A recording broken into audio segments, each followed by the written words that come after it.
Welcome to new TV Telugu.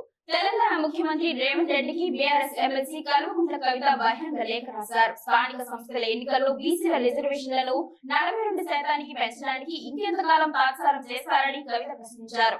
అధికారంలోకి వచ్చిన 6 నెలల్లోనే కులగణన పూర్తి చేసి రిజర్వేషన్లను పెంచుతామని కామారెడ్డి బీసీ డిక్లరేషన్ ద్వారా కాంగ్రెస్ పార్టీ హామీ ఇచ్చిందని, కానీ అధికారంలోకి వచ్చి ఏడాది గడిచినా ఇంకా అమలు చేయలేదని మండిపడ్డారు. బీసీలకు ప్రతి సంవత్సరం 20,000 కోట్ల రూపాయల చొప్పున 5ఏళ్లలో 1,00,000 కోట్ల రూపాయల బడ్జెట్ కేటాయిస్తామని హామీ ఇచ్చారని, కానీ గత బడ్జెట్లో అరాకొరా కేటాయింపులు చేశారని ఆరోపించారు.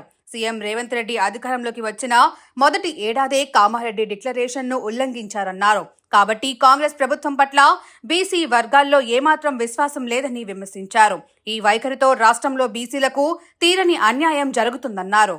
కామారెడ్డి డిక్లరేషన్ లో ప్రధాన హామీ అయిన స్థానిక సంస్థల ఎన్నికల్లో బీసీలకు 42% రిజర్వేషన్లను కల్పించడం అమలు చేయడం లేదన్నారు. అధికారంలోకి వచ్చిన 6 నెలల్లోనే అమలు చేస్తామని కామారెడ్డి బీసీ డిక్లరేషన్ లో పేర్కొన్నారని తెలిపారు.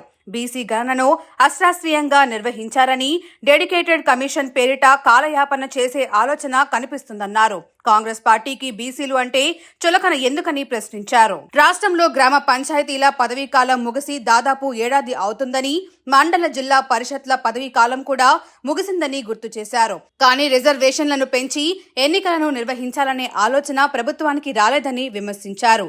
బీసీలకు ఇచ్చిన హామీ మేరకు రిజర్వేషన్లను 42% పెంచాల్సిందే అన్నారు.